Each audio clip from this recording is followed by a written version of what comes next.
Hey guys, McFarland here, the Lake Fork Guide.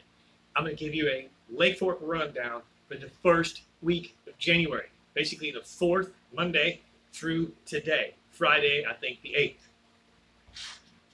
8th. Let's talk about water levels from Monday to today. When we talked last, the lake was about, 2.5 feet low. Over a period of time here, it's come up quickly. You know this. We were all the way. We were way down at 400 point. I think 5.3 at one point, and now we're all the way to 402.20. That's a lot of water. So the lake is fresh, but the color has changed. Just about everywhere is kind of not muddy.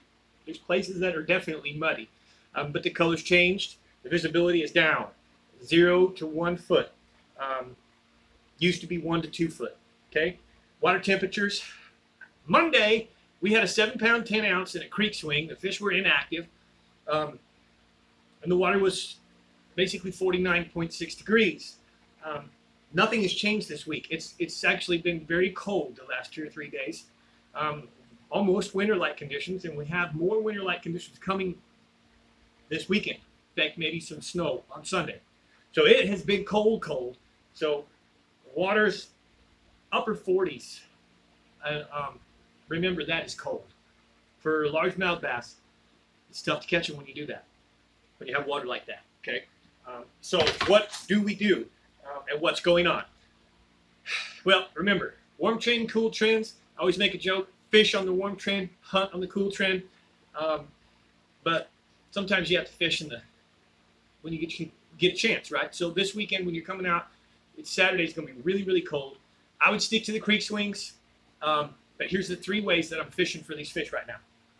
Number 1, if I feel that they're up shallow, if the sun is shining, it's warm trending type of a day, low wind conditions, I'm probably going to go looking for them on shallow flats, in shallow warm pockets, in shallow drains, in places where the water can warm up.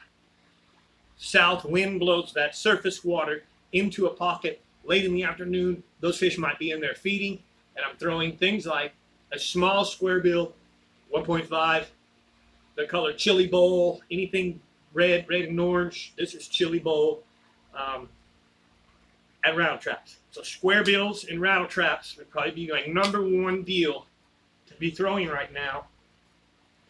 In the very, very backs of the creeks, around the junk with the rattle trap, some of those junk areas and shallow, dirty water areas can warm up very quickly. Okay, I don't expect this to be the bite this weekend. All right, again, we're winter-like conditions. It's really comfortable here in my garage, but it is not outside. Okay, because of those cold conditions, I highly recommend that you get in the creek swings, 10 to 12 feet, maybe 14 to 16 feet, and fish the jigs. Remember, your trailers, make sure they're really subtle. You don't want something swimming real heavy. You want it real subtle. You want to pull it really, really slow. Blacks and blues, dark browns, blacks and browns. Those would be good for the jigs. Texas rig. My boy on Monday, the birthday boy, was throwing a Strike King Rage Bug, I believe, in watermelon red. Hey, anything small, little small bug like that, the Lake Fork tackle lures right here.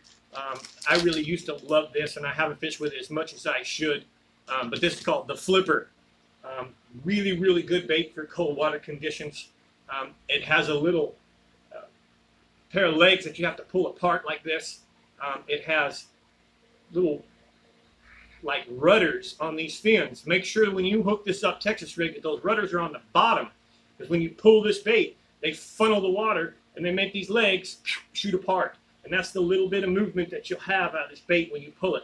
Pull it slow, Texas rig it, probably 3/8 ounce tungsten, and you're going to fish it again the same place as the jig.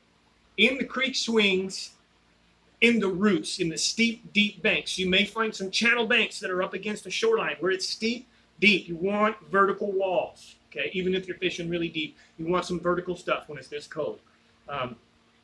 One last bait that I have not been fishing yet this winter, but I'm going to be, the next time I'm on the water, very critical bait, and that's the rage-tail colorworm.